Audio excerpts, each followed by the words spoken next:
If a storm meets a storm, that's okay. The one thing that we can do if there is a rupture or if we strain that relationship or that connection a little bit, we can go back and repair it. We can always go back and we can always repair it.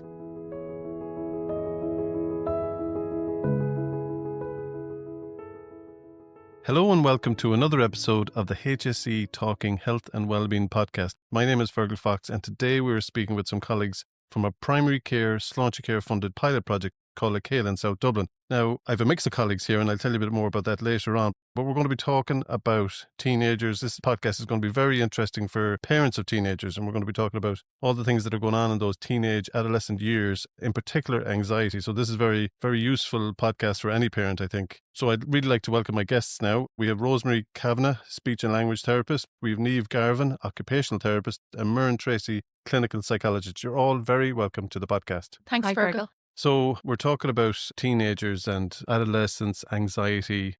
What's going on in these adolescent years? I don't know. You tell me. What could be crazy? I think a lot of us remember our adolescent years as kind of a tricky time. Yeah. It's probably a time where there's a lot of rapid growth and a lot of rapid development. It's a time where you're developing not only biologically, physiologically, socially, emotionally.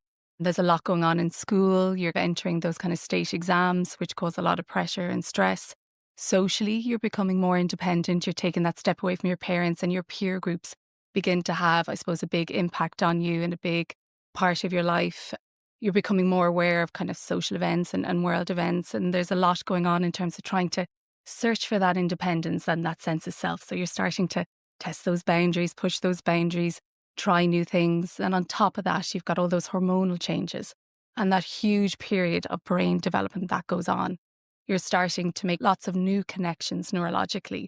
And some of those ones that you're not using gently fall away, and you're creating this whole pattern, this whole new sense of being for yourself and how you make sense of the world. I think as a parent, you're starting to have to step back, and that causes that parental anxiety. So you not only have your own anxiety that you're managing, but your young person is stepping out into the world, and that can be a very anxious time for them. The way you described, I don't know how many changes you described there. Yeah. That is the most busiest change time, those teenage years, is it? Is there any other phase in life that it throws so much at you, is there? Yeah, there's so much going on. And I suppose just to pick up on some of what Myrne said, when we think about language development, we think about young kids and all the kind of early stuff that's happening. But actually in the teenage years, there's a lot happening with language and communication development as well, which can make conversations between parents and young people trickier because you have to kind of move with them. So they're learning in adolescence. Yes, their vocabulary and sentence structure, etc., is developing still. But what's more important is they're learning to use language to negotiate, to persuade, to argue. They're learning about sarcasm. They're learning about satire. So we kind of have to, as parents, move with them and learn how to communicate with them and meet them where they're at instead of treating them as younger children. So that can bring a challenge. And then when we think about anxiety and emotion, so that kind of vocabulary of emotion, that's developmental as well. So children don't get it all at once. So they're learning about this gradually. Some are learning a little bit faster than others. So we need to kind of think about that as well when we're sitting down to have conversations with young people about their emotions and about anxiety. Yeah, I can't help thinking about my own teenagers when you're talking there because it's just like example. Yeah. Just flipping through my weekend. Yeah. But you mentioned they're sitting down talking to them about their emotions. That seems like an abstract thing to do. It's nearly like you need something to talk about. And then you talk around it, do you? Niamh, what's your thought on that? It do. And I suppose with teenagers as well, we're almost doing the same thing that we did when they were babies, but in an age-appropriate way. So if you think back to a teenager, they want to be grown up, but they still need some of the things, the comforts and the reassurance around that anxious period that they had when they were children. We're thinking back to the environment we had for a child. It might have been quiet, calm, soothing. But teenagers are out there and they're being bombarded with social media and change and pressure from school. So sometimes as parents, we're back to trying to recreate that calm environment at home where it is safe for them to begin to have those conversations. But it's not a sit down at the table conversation. It's more like drip feeding along the way. And the best time to have it might be at a time when you're in a car and your teenager isn't even looking at you. That you can start to have those conversations and think about how you can support your child. Support your child in the teenage years. That's the key, isn't it? And there's so many topics that we have discussed in the past in the podcast when it comes to parents and young people that is about nearly enabling that conversation. We had the exact same piece around talking about sexual health and relationships. You need to build, as you said, you need to develop an ongoing relationship with your child. You do. It's a whole family environment almost, and everybody is part of it. And a big part of it, I think, is being the detective and tuning into your child Yeah. and knowing when is the right time, what do they need, what do they seek, what do they avoid. So that all comes into it as well. Being able to almost press the pause button when things are going a bit mad and step back and look at your situation and see what's happening for your child at those periods when the anxiety is starting to build up. So let's talk a bit about anxiety in particular then. It's a real hot topic for a lot of parents. And in my perception is that there's even been a kind of a build-up of the concern around anxiety post-COVID. I'm not citing any evidence on that, but that's just what I keep hearing. The parental chat, not just the HSE talk conversations that I have, that the parental conversations are a lot about, how did your child cope and how did they get on and how are they now? And that some of the support structures may be varied. So can you take us through that? I think you're right. I think post-COVID, a lot of services saw a surge in referrals because if we think about what happened during COVID, our world became unpredictable. What's that fertile ground where anxiety breeds? It's when life becomes unpredictable and we're not in control. So on a basic level, what is anxiety? It's a very normal part of life. It's something that everybody experiences. We need to tolerate a certain amount of anxiety to help drive us, build skills, push us forward for keeping us safe. So we think about where it kind of arises from. I like to think of the brain as kind of an inverted triangle, and at the back there, that's our emotional center, and that's our kind of survival brain. So if we think way back to when we were the cavemen, we needed that survival brain, that threat system, in order for us to survive. We still have that threat system that's there. And when we're anxious, that's the part that gets activated. So we talk about those automatic responses where it's fight, flight, or freeze. So when we are perceived with a threat, or there's a threat in our world, or our world becomes unpredictable, we slip back into that survival brain, and that's where we're activating from. And I suppose what's really interesting, when we're in that part of the brain, which is where anxiety can come from, we're not using the front part of our brain, which is our thinking and reasoning. So again, when we're asking people who are anxious to, think about it now, is that really going to happen? Or we're flooding them with language, they can't get to that place because they're in that threat part right at the back of the brain where they're in that survival mode. So like I was saying, anxiety is a normal part of life. I like to think of it like a light switch. When a threat comes into us, it goes on, it protects us, it does its job. But for some people, it stays on. That switch where it's meant to be turned off doesn't quite turn off, and anxiety can become all-encompassing. And that system that's telling us actually you're not in threat anymore doesn't ease, it doesn't come down.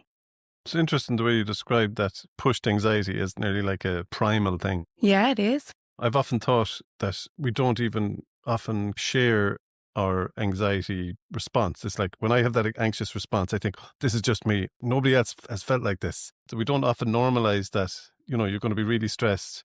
This is what it's going to feel like. And you're switching off some of those rational thoughts. You're right. And you know what? That keeps it in place. When we don't challenge our thoughts or when we hold those anxious thoughts in, we then create almost this narrative in our mind that actually that's definitely the way it is. And we start to see threats all around us. And if we think about some of those physiological responses that we have, they're also evolutionary. They're part of that survival. So for me, my heart was pounding coming in here this morning. And that's because my heart wants to get blood to all my organs. So if I want to run out of here, I can do that fairly quickly. Or we get sweaty palms, which is a really common one. And that helps us. If a predator comes at us, they're less likely to catch us because we have those kind of sweaty palms. So there's an evolutionary body's response from an evolutionary perspective to help protect us. So the role of anxiety is there, I suppose, to protect us against threat. But it's when it starts to misfire or it starts to stay there for longer periods of time when it's not needed, or when it starts to misread everyday normal situations as really threatening. That's when it can become tricky. Yeah, that's good. So everybody's going to experience stress. It's a good and natural thing. And it's kind of going to get us up and get us into action. That's it, exactly. And I suppose what Muireann's talking about is the emotional reaction to stress and anxiety. And then we have to think about the whole mind-body connection and that sensory piece as well. For example, if you put your hand on a hot plate on the cooker, you're going to pull it off very fast because you've felt the heat. So there's a sensory aspect to a lot of things as well, that protective piece. And looking at a little bit like we mentioned earlier around the environment and what sensory strategies we can use. And back to thinking about our baby again, we might rock a baby from side to side. So we've brought movement in there. We might hug them. So we've brought deep pressure in there. So we're using those body sensory strategies as well. But how do we do that in an age appropriate way for an older child? We're not going to pick them up and rock them from side to side. So we're still encouraging our young people to find those age-appropriate ways to help them calm their anxiety in a sensory way. So it might be, for some young people, it might be sports, that rough and tumble in rugby or swimming, the feel of the water on their skin. It might be the repetitive movement of running. It might be, for younger teens, maybe even hanging out of a monkey bars on the playground. So all of those things are that deep pressure that we might bring back to that rocking a child from side to side. But now it's an age-appropriate way. So we're looking at the environment as well at home and thinking about clutter, decluttering, I know is something that's very topical at the moment. But it's about giving that young person a space at home where they can be in that calm space and they can be allowed to regulate themselves as well. Yeah, sorry, I'm still thinking through Back to your teenagers my again. own teenagers. Yeah, because everything you're saying, I can say, yeah, sport, yeah, the sensory.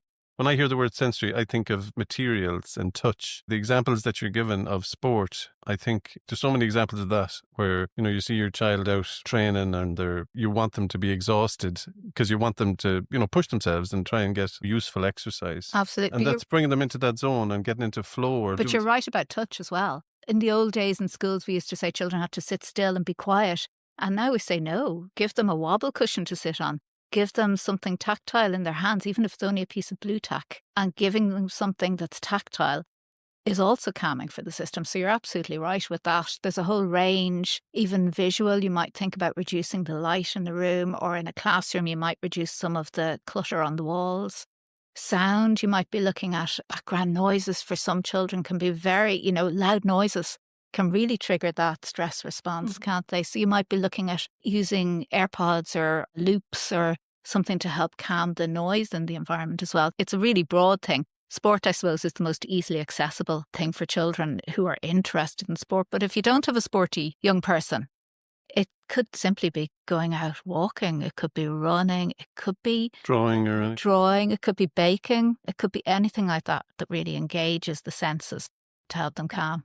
So this is a means of calming, and you're relating that back to primary instinct as a parent-child of rock. That's amazing that I didn't really see that before.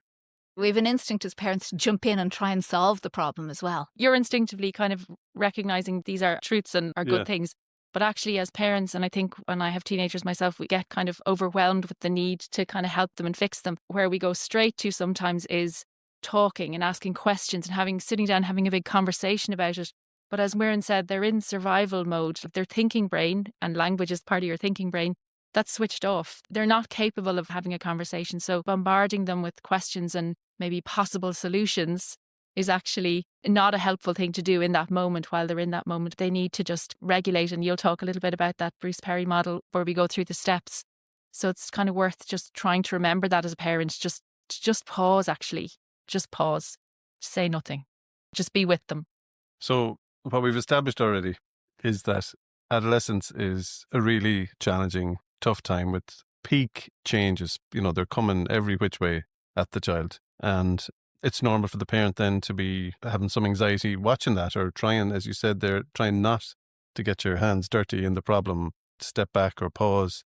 So that anxiety, if you're anxious because you can see your child is anxious, like I've heard from a lot of parents, as I said, not as a parent talking here, not as my HSE voice, but like to see a parent talk about their child anxious is just like, it's intense. And you just feel for the parent and you think, oh my God, they're just at their wits' end.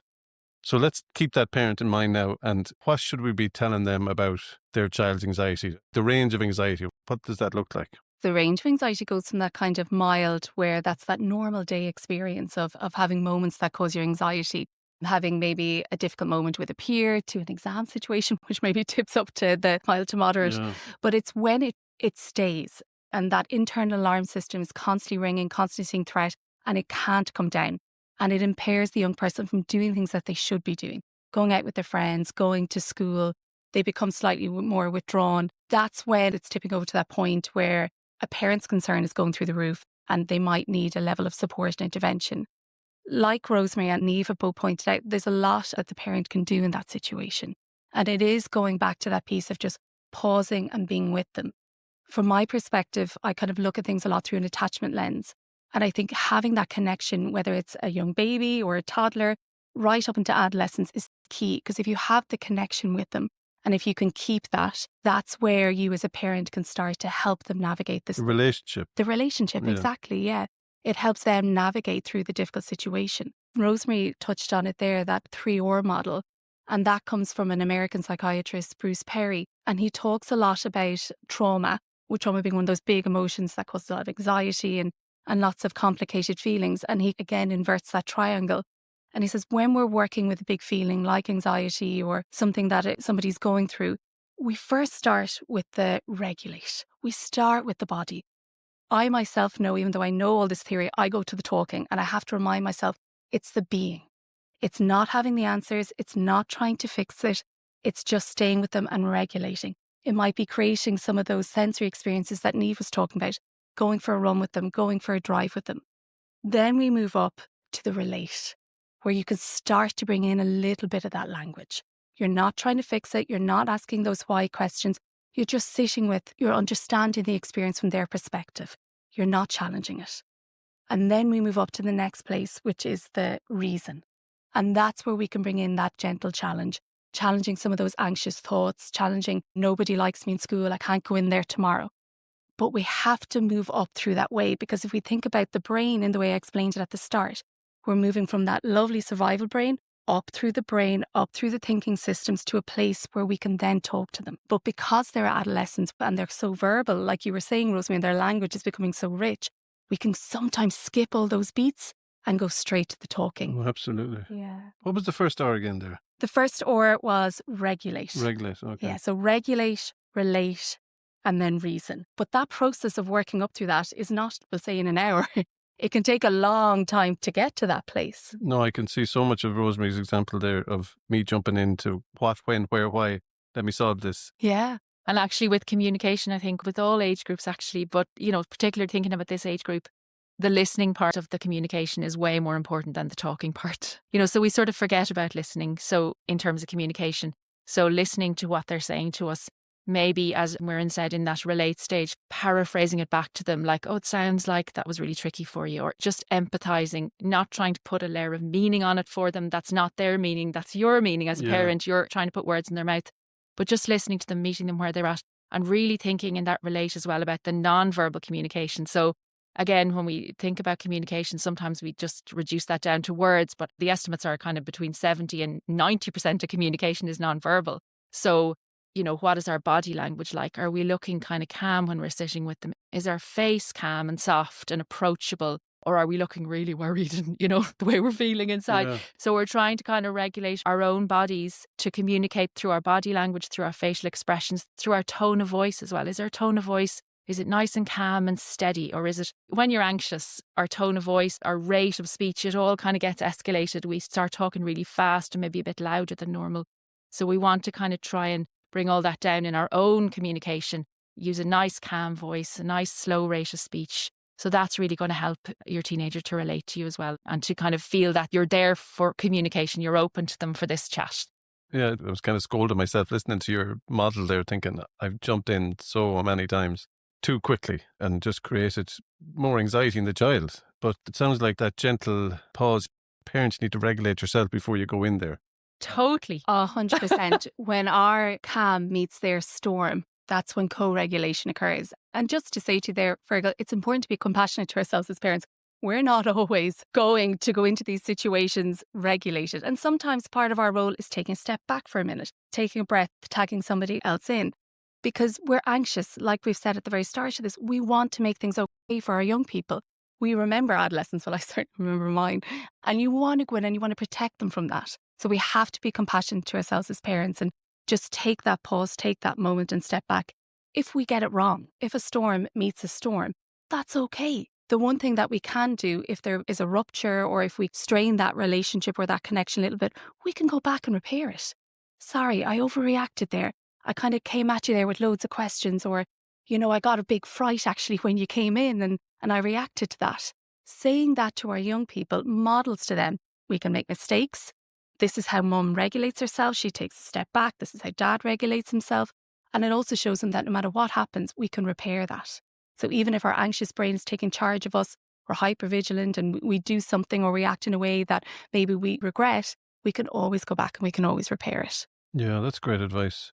That piece that you said, you need to encourage the parent. I remember one of the parenting program that we used to have in the Midlands, the Triple P program, and it was always about positive parenting, staying positive. I find that it's so easy to forget that message, that if you start off negative, you're at nothing.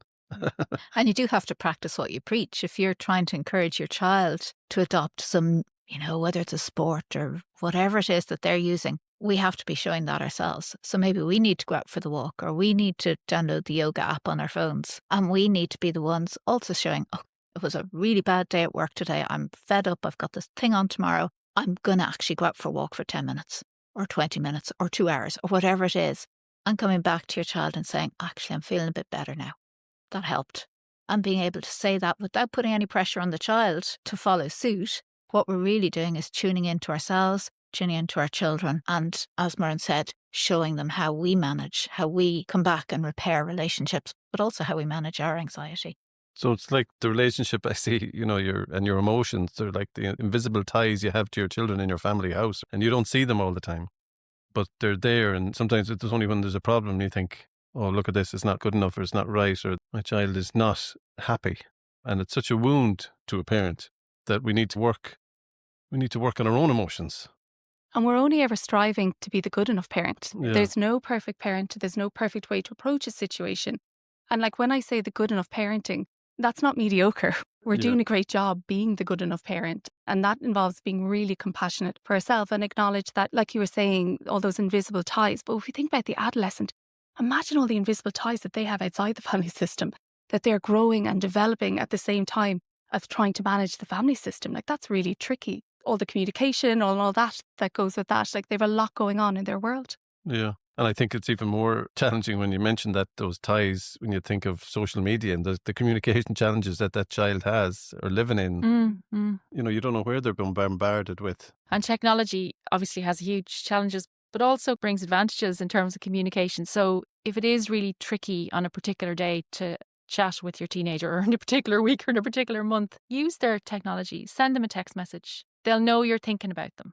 So we can use those things as well to kind of help build those connections and keep ourselves in their little world. Get on their wavelength.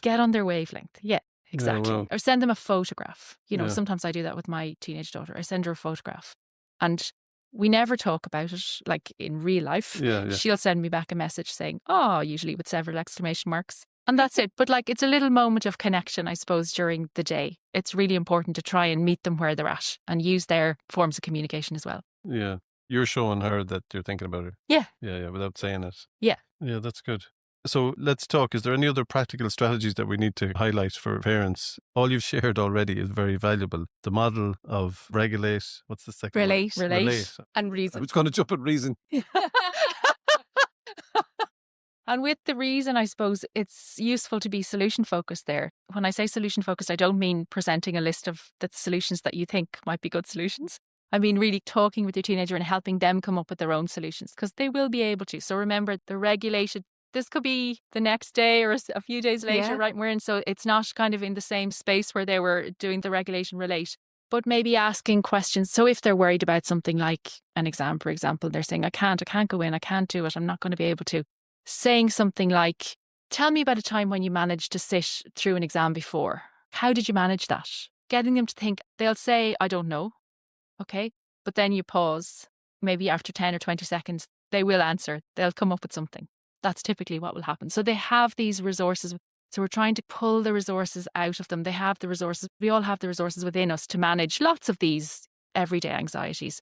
But we just need to find them and remember them and try to apply them to a new situation. Yeah, it's nearly like you're reminding me again of counselling tactics, coaching tactics, where you're building on something you did. Remember the time you did this and you didn't think you could? And then I was so proud of you, the way you went at that challenge.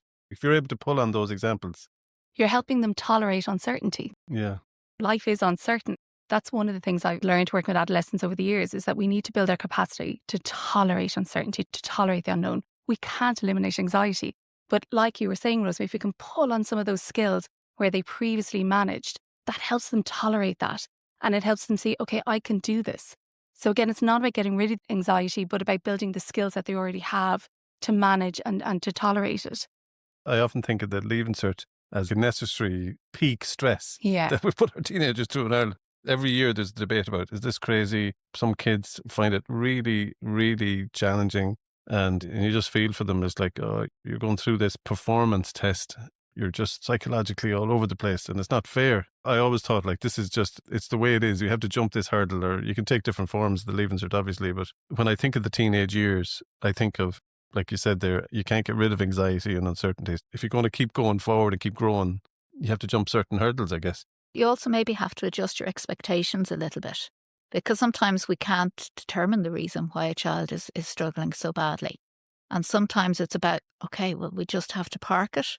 We have to go through it. We have to co-regulate, sit with that problem, let the time pass. What's our plan here? It's not about getting 600 points in the Leaving Cert. It's about being able to get out of bed in the morning.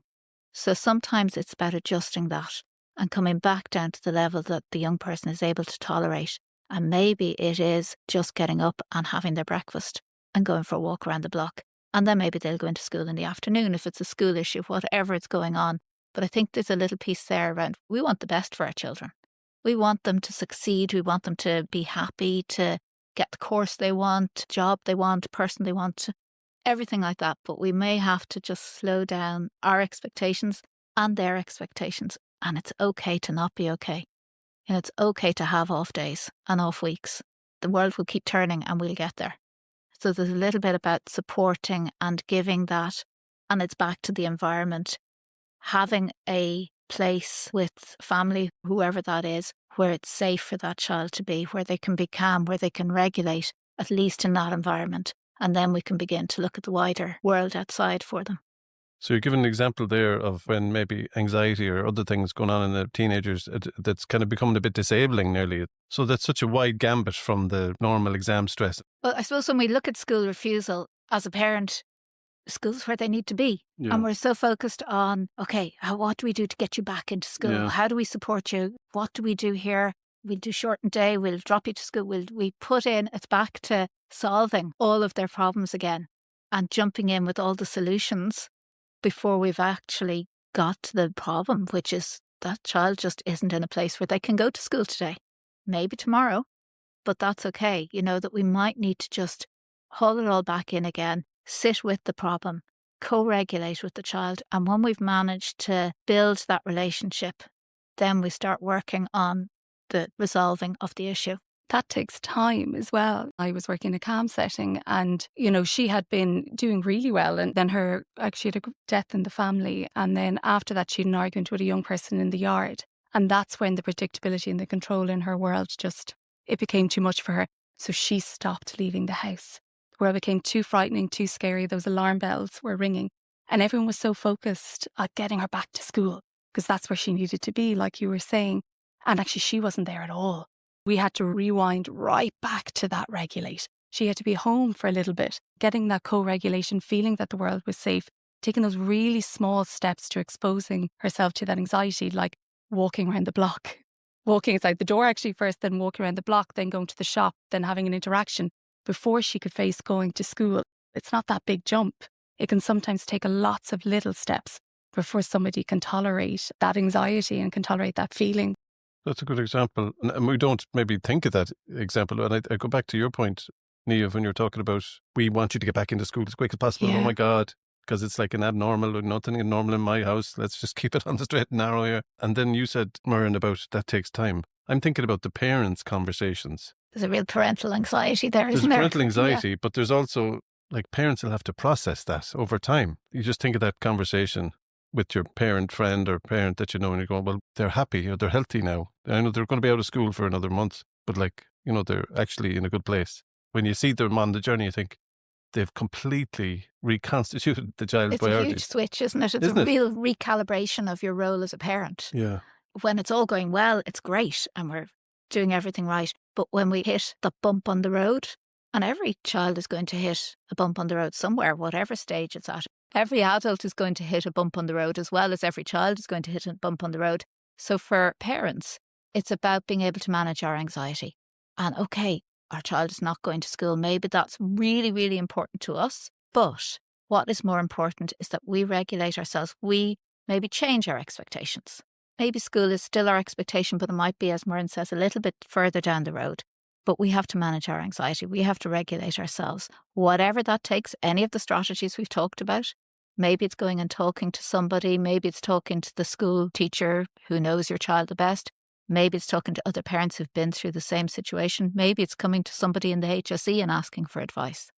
But whatever we need to do as parents to regulate ourselves is really important before we support our child, or maybe in tandem with supporting our child with their anxiety. There's that piece of regulating the self before you can even think about regulating the other, which is our young person. But I also think there's a tension there as well that can be quite tricky for parents between avoidance, and you mentioned it at the start, Virgil, is one of those things that will keep anxiety in place. It's one of the biggest maintaining factors for anxiety at any mild, moderate or severe stage. There's that tension for parents between staying where the young person is at, walking those small steps with them, but not letting them slip into that really negative cycle of avoiding. Because what avoidance does, if I never ever leave the house, then that means those threats and fears outside the house get bigger and bigger and bigger and bigger, and then feel insurmountable. So while you want to break that mountain down into smaller chunks that are manageable, so it's not about pushing them too quick, but it isn't about not pushing them at all. So there's that real tricky tension for parents, and that goes back to that connection, that regulating, moving where they're at, but you're still moving, aren't you? You're still kind of taking small steps towards managing things. And communicating that idea to them that through your actions and through your body and through your words that you know they can do this. You know it might take a little bit of time. You're kind of looking forward in a hopeful way to a time when they'll be able to manage something that's quite tricky now, and you're putting steps in place kind of to work towards that. So as Muireann said, it's not the complete avoiding of the situation, but it's the working towards it in a hopeful way and communicating to them that you believe they can do this. Positive. Yeah. Yeah. Isn't there so much growth needed for the parent here? Like I know we're talking about anxious teenagers, and it's like, oh yeah, I'll tune into that podcast about anxious teenagers. I have an anxious teenager. But like the parent, just as much growth is happening for the parent. And needs their support as well, because I'm thinking I have teenagers. I've been there. I've walked the walk. And I think what was super important was another adult to be able to say that's okay. Because we're there and we need to get out to work, or we need to pick up other children from school, or do all the things that we also need to do in our busy lives as parents. And what are we going to do with this teen who doesn't want to leave the house? So it's absolutely being able to access support as a parent, even if it's just a sounding board, or it's some other person who's going to help us out in that moment at that time to get the parent through. Because we do carry our child's anxiety as well. Are there other ways that you're familiar with that the child will show that anxiety? Like I know we give the example of school refusal, but I suppose there's anything and everything and anything, is there? Yeah, well, if you go back to that caveman fight, flight, freeze, there's also where young people actually just kind of shut down, where the anxiety is so much that actually they freeze in that moment. There's also things like we'll see our young people talking a lot and coming to you, reassurance seeking, constantly, am I okay doing this? Am I okay doing that? I've seen a lot of young people try to create things that are perfect. Oh, I'm no good at this. I have to do it perfectly, or I'm not going to do it at all. And again, that's anxiety. Not getting to sleep at night, I think, can be a big thing, particularly for adolescents, particularly when there's kind of maybe a social anxiety because they're ruminating and thinking through all those points in the day where they had contact with their peers or with someone else and thinking, God, did I do that right? Did I say that thing right? Did I say something silly there? And that can be really, really hard. You start to see the sleep disturbed. And then, of course, when that happens, there's kind of a knock-on effects from that. The moods and all of that. And the moods and all of that are part of puberty, are part of adolescence anyway. So then you couple that with an anxious mind and an anxious body, and it's like the perfect storm, really, isn't it? Yeah. And maybe a little bit of tangent, but just with the moods, teenagers can say things to parents that are really hurtful. Yeah. And I think it's really important that as parents, we kind of make room for repair for them. And this is something actually I'm reflecting on my own mum. So if we had said something, when we said something that was unpleasant to her, you could always apologise to her and know that that was absolutely the end of it.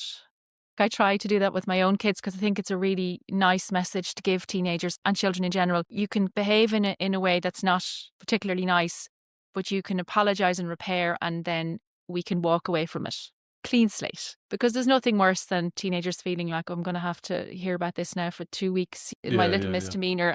So that makes them much less likely to apologise and repair. So the relationship then, we were talking earlier about the relationship and trying to build connections. So it's part of that building connections, making room for repair, I think. And you want to be careful of those secondary emotions, because when we have a blow up or we have a moment where we say those hurtful things, afterwards you can get those secondary feelings like guilt and shame. And they're the ones that we don't want our young people holding on to. They're the real damaging ones for that sense of self and their further development. So like you're saying, there has to be room for them to come back and repair. And also that's modelling, and that's part of one of those how to manage anxiety is modelling for them. And that's modelling for them then what they can do with their peers. The more learning experiences they have, the more they'll bring that forward going into later life. Like you were saying, Niamh, there's going to be other hurdles. And if they have those experiences embedded in themselves, then they know how to react or how to manage something tricky when it emerges later on in life, because it will. In terms of, you mentioned kind of self-compassion as a parent, advice for a parent. Can we give a bit more on that? And just to flag that we have a balance and stress program that's online now, and there'll be another podcast about balance and stress. It'd be useful for parents to look up. It's on the HSE website. But in terms of that self-care or self-compassion, what we've talked about there is children going through massive flux and change and events and issues and topics, and there's this happening, my friend this, my friend that, and the parent is kind of living that with them, and this is, you're on the sideline. Is it going to be a silent sideline? Are you going to be, you know what I mean? So in terms of advice for the parent, can we talk a bit about that in terms of examples of what we can encourage that parent to do? Because it sounds like if you're going to support your child on this journey, you are absolutely on a personal development journey yourself. 100%, yeah. One thing that I've learned since becoming a parent is acknowledging that I'm bringing something to the table. So I'm bringing a set of experiences that I had growing up, a certain amount of anxieties and kind of little traps that are there for me. And acknowledging that they're there is really important, that I will be triggered, maybe by something that happens to my child or something that my child does. And that's where my regulation is going to get a little bit off balance. So I suppose some of the self-care and the compassion things that I do is my mindfulness every day. And that's something that I take really seriously. I take that pause for myself, because that's teaching my body and my mind that I have that within me to pause when I need to, if I need to react to something quite quickly. Exercise, yoga is really important. And I think celebrating even the little small things, celebrating any of the positive things that happen. It doesn't have to be a big thing, but finding those moments of joy. Because that's the thing, we need to have joy in our children. What's the point? If it's always this really tough journey, and there's going to be tough parts of the journey, but there's going to be really joyful moments. And it's celebrating that and giving ourselves a pat on the back when this happens. Even if it's only that we sat down and we had a cup of tea together, that's positive. Yeah. Maybe it's a big thing, like they got whatever they wanted to do after school and they're moving on with their lives. That's super. But it's celebrating the little ones and the big moments as well, and finding the joy in our children through that. And that cup of tea, actually, that you mentioned, I remember, working for years with parents going, you need to take a moment for yourself. So even though that cup of tea is lovely for celebrating with a young person, it's equally important for you as that pause and that self-care, and not feeling guilty or bad for taking those breaks as a parent, isn't it? And there's something in that sensory attachment theory that says even just putting the kettle on, putting the bread in the toaster, taking out the butter, doing that with your child, having that moment, something as simple as that. Your environment is calm, you've got something to eat, you've got something calm and warm. Using all of those sensory strategies along with the emotional piece that goes along with a routine like that can be really supportive. It seems so small, but it can be such a big thing. Yeah, it seems beautiful the way you describe it there. You're creating the regulation space. Yeah. And making time for the other relationships in your life as well. It's really hard when you've got a few kids and you're juggling work and you've all these things. It's really easy to lose touch with your friends, for example. But we know that that's really important to maintain connections with our own friends and to have some time with the other people in our lives, our partner, whoever it is, so that you're really working on yourself as well and your own happiness. You need to feel regulated and happy in order to kind of meet your adolescent where they're at with all of these, as we said, storms, so we want our calm to meet their storm, as Muireann said earlier. So we can't really achieve that unless we're sort of spending a little bit of time on ourselves as well. Yeah, I'm reminded of, if you have a partner, that you need to be discussing all these things with them. And that can be a challenging space as well, where you're going, what the hell are we going to do now?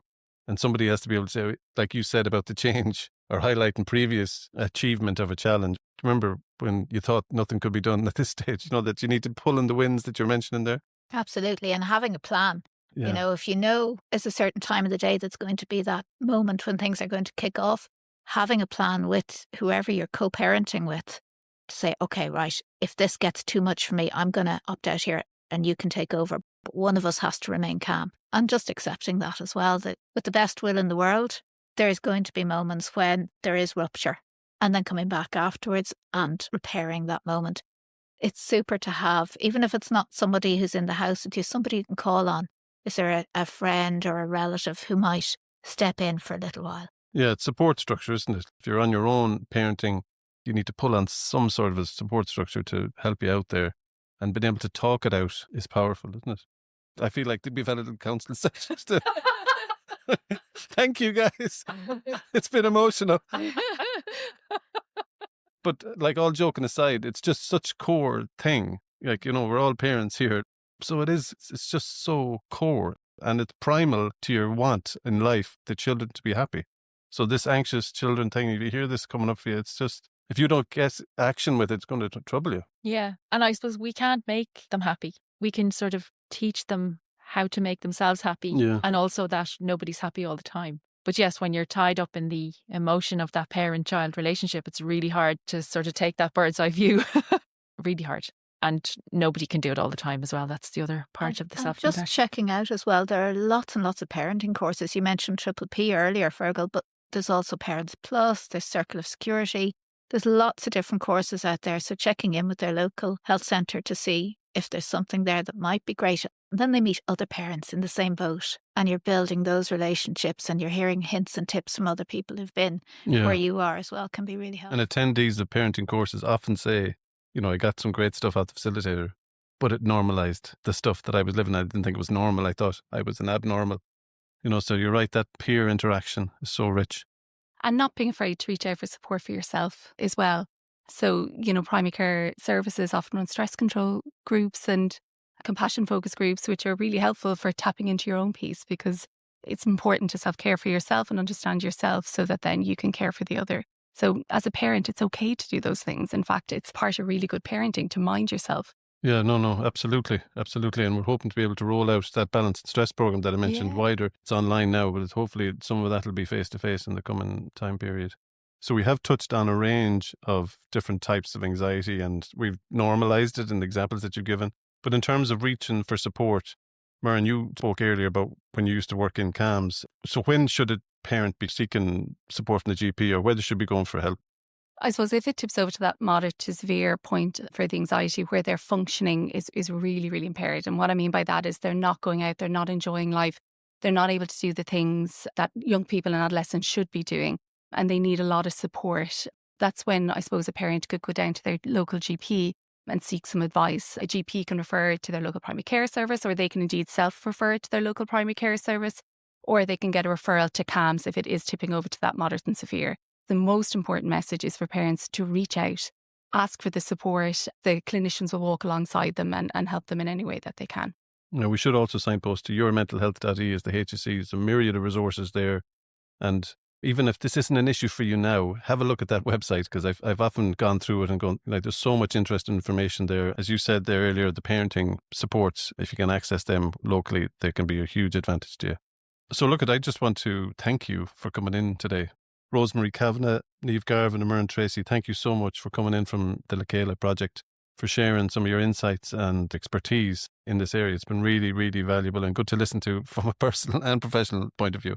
And thanks to the listeners. If you want to learn more about HSE Health and Wellbeing, you can look us up. We're on LinkedIn and we're on X. And if you want to reach out and give us some feedback, you can email us on healthandwellbeing.communications@hse.ie. And thanks for tuning in to another episode of the HSE Talking Health and Wellbeing podcast.